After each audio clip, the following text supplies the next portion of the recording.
Hello everyone.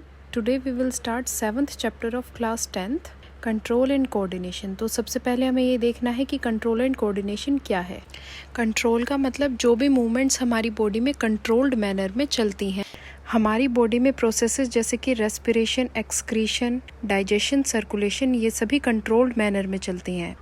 And coordination means तालमेल होना, मतलब ये जो प्रोसेसेस हैं ये हमारी बॉडी में एक दूसरे के साथ कोऑर्डिनेटेड तरीके से होती हैं। प्रीवियस चैप्टर में आपने ये देखा है कि जो लाइफ प्रोसेसेस होती हैं लिविंग ऑर्गेनिजम्स में, वो मेंटेनेंस की फंक्शनिंग के लिए ज़रूरी होती हैं, वो चलती रहती हैं।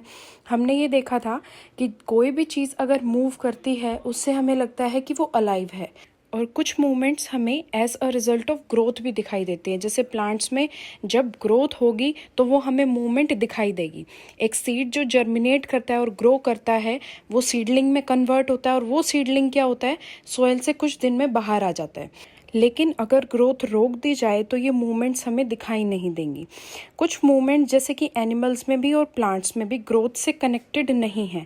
जैसे एक कैट भाग रही है, या कोई बच्चा स्विंग्स पे खेल रहा है, या फिर बफेलो जो कड को चू कर रही है, कड को चबा रही है, तो इन सभी मूवमेंट्स में ग्रोथ नहीं हो रही है।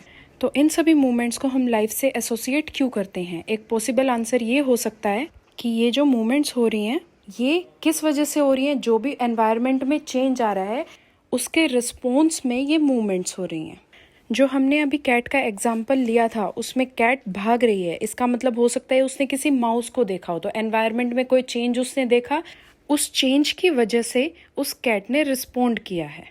इतना ही नहीं, हम अपनी आसपास जो भी एनवायरनमेंट में चेंजेस देखते हैं उसके लिए जो रिस्पॉन्स आता है या मूवमेंट्स आती हैं वो अपनी एडवांटेज के लिए भी ऑर्गेनिजम्स वो मूवमेंट्स करते हैं। जैसे प्लांट ग्रो करते हैं सनशाइन में, ऐसे ही जो बच्चे स्विंगिंग कर रहे हैं, जो झूला झूल रहे हैं, वो फन के लिए झूल रहे हैं। बफेलोज जो चूकड कर रही है वो किस लिए कर रही है? ताकि जो फूड उसने लिया है उसको ब्रेक डाउन कर सके, ताकि वो डाइजेशन के लिए बेटर बना सके उस खाने को।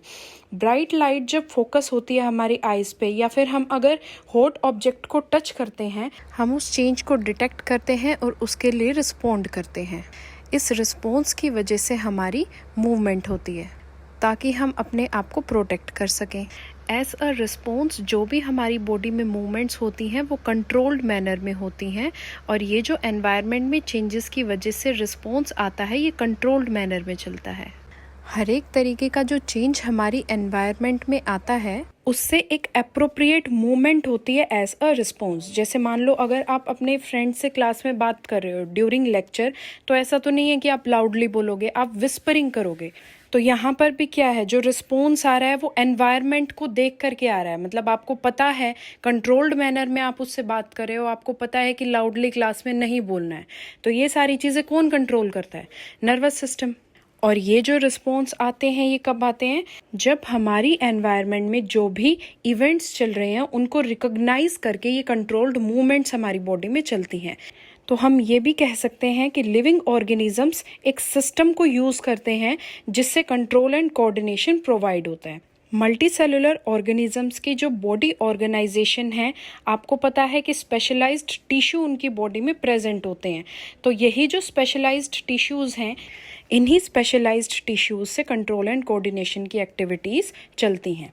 तो बेसिकली हमें इस चैप्टर में देखना है कंट्रोल और कोऑर्डिनेशन किस तरीके से लिविंग ऑर्गेनिजम्स में चलता है। हम एनिमल्स का केस भी देखेंगे, हम प्लांट्स का केस भी देखेंगे। तो कंट्रोल क्या है? जितनी लाइफ प्रोसेसेस कंट्रोल्ड मैनर में चल रही हैं, और कोऑर्डिनेशन क्या है? जो ये लाइफ प्रोसेसेस आपस में कोऑर्डिनेटेड रहती हैं। मतलब ये जो लाइफ प्रोसेसेस हैं ये एक दूसरे के साथ कोऑर्डिनेशन बना करके, तालमेल बना करके होती रहती हैं। नेक्स्ट टॉपिक स्टार्ट करने से पहले मैं आपको क्लियरली यहाँ पर बता देती हूँ, जो कोऑर्डिनेशन हमने पढ़ना है वो दो तरीके का कोऑर्डिनेशन है। एक तो केमिकल कोऑर्डिनेशन और दूसरा क्या है? Nervous coordination. तो जो केमिकल कोऑर्डिनेशन है, मतलब जो हॉर्मोन्स से चलता है, वो कोऑर्डिनेशन एनिमल्स में भी होता है और प्लांट्स में भी होता है। लेकिन जो नर्वस कोऑर्डिनेशन है, नर्वस सिस्टम जो है हमारा, वो सिर्फ एनिमल्स में प्रेजेंट है। प्लांट में कोई नर्वस सिस्टम प्रेजेंट नहीं होता। प्लांट्स में सिर्फ केमिकल कोऑर्डिनेशन चलता है, मतलब केमिकल्स रिलीज होते हैं। जो भी उनकी लाइफ प्रोसेसेस कोऑर्डिनेटेड रहनी है वो केमिकल्स की वजह से होती हैं। यानी कि हॉर्मोन्स जो हैं वो उनकी लाइफ प्रोसेसेस को रेगुलेट करते हैं। अब टॉपिक है एनिमल्स नर्वस सिस्टम, मतलब एनिमल्स के नर्वस सिस्टम को हमें यहाँ पढ़ना है। एनिमल्स में कंट्रोल एंड कोऑर्डिनेशन नर्वस और मस्कुलर दोनों ही टिश्यूज़ जब आपस में कोऑर्डिनेट करते हैं तो कंट्रोल एंड कोऑर्डिनेशन एनिमल्स में चलता है। 9th क्लास में आपने नर्वस टिश्यू के बारे में भी पढ़ा है और मस्कुलर टिश्यूज़ के भी बारे में आपने पढ़ा हुआ है। जब आप एक गर्म ऑब्जेक्ट को टच करते हो तो एक अर्जेंट और डेंजरस सिचुएशन आपके लिए क्रिएट होती है। उस सिचुएशन को डिटेक्ट करना होता है हमें और उसके लिए रिस्पॉन्ड करना होता है। तो ये किस तरीके से डिटेक्ट होता है कि आपने किसी गर्म चीज़ को हाथ लगाया है। ये जो इन्फॉर्मेशन है हमारी एनवायरनमेंट से, ये नर्व सेल्स की जो स्पेशलाइज्ड टिप्स हैं वो टिप्स इन सारी इंफॉर्मेशन को डिटेक्ट करती हैं। ये जो रिसेप्टर्स होते हैं यूजुअली ये सेंस ऑर्गन्स में प्रेजेंट होते हैं, जैसे कि inner ear, nose, tongue and so on. Gustatory receptors taste को डिटेक्ट करते हैं, ऑल्फैक्टरी रिसेप्टर्स स्मेल को डिटेक्ट करते हैं।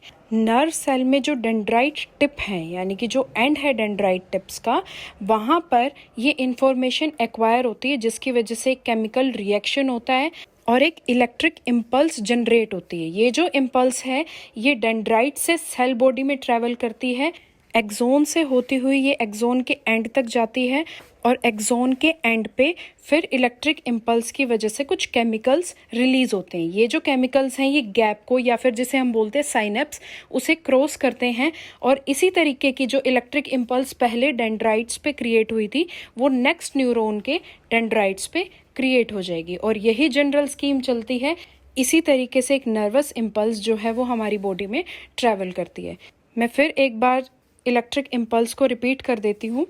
ये जो इन्फॉर्मेशन होती है नर्व सेल्स की जो डेंड्राइट टिप्स हैं उनके एंड पे ये इन्फॉर्मेशन एक्वायर होती है जिसकी वजह से एक केमिकल रिएक्शन होता है और एक इलेक्ट्रिक इम्पल्स क्रिएट होगी।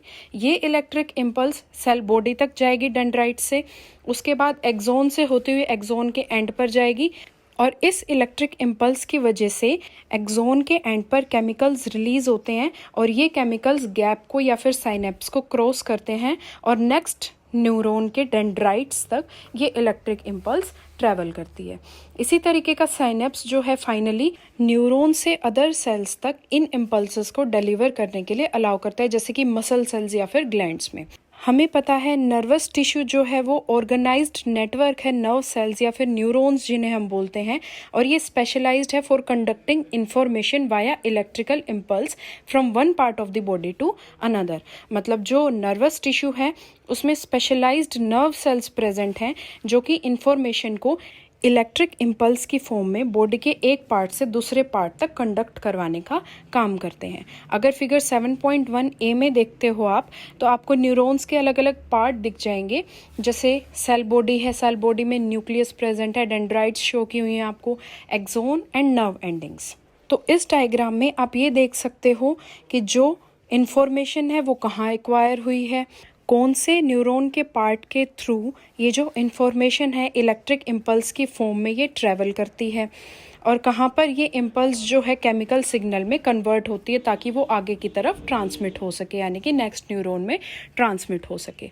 ये इन्फॉर्मेशन जो है वो डेंड्राइट्स पे एक्वायर होती है, एक्सोन के थ्रू ये इलेक्ट्रिकल इम्पल्स की फॉर्म में ट्रैवल करती है और ये इम्पल्स केमिकल सिग्नल में कन्वर्ट होती है at the synapse. Next 7.1 activity में आपको माउथ में कुछ शुगर रखनी है, उसका टेस्ट बताना है। उसके बाद आप थंब और इंडेक्स फिंगर की हेल्प से अपने नोज़ को क्लोज करोगे और दोबारा से शुगर खा करके देखोगे और आपको डिफरेंस बताना है दोनों ही बार जब आपने नोज़ को क्लोज किया है और नोज़ ओपन है तो क्या शुगर का टेस्ट आपको डिफरेंट लग रहा है। जब हम कुछ खाते हैं तो हमारी टंग और नोज़ सेंसरी सिग्नल्स रिसीव करते हैं, हमारा ब्रेन उन सिग्नल्स को इंटरप्रेट करता है और खाने के बारे में हमें पता चलता है। अगर हम कुछ ऐसा फूड आइटम लेते हैं, ऐसा कोई फूड इंग्रेडिएंट लेते हैं जिसमें कुछ वोलेटाइल कंपोनेंट्स प्रेजेंट हो, कुछ पर्टिकुलर स्मेल प्रेजेंट हो, जैसे जो एस्टर्स की वजह से फ्रूट्स में स्मेल होती है, तो अगर हम अपना नोज़ क्लोज कर देते हैं तो ब्रेन सिर्फ टेस्ट बड्स से ही सिग्नल रिसीव करेगा और जो टेस्ट है वो हमें डिफरेंट आएगा। तो इससे हमें क्या पता चलता है कि टेस्ट और स्मेल दोनों ही ब्रेन को हेल्प करते हैं in interpreting the food. Human brain के बारे में मैं आपको नेक्स्ट वीडियो में बताऊंगी। Thank you.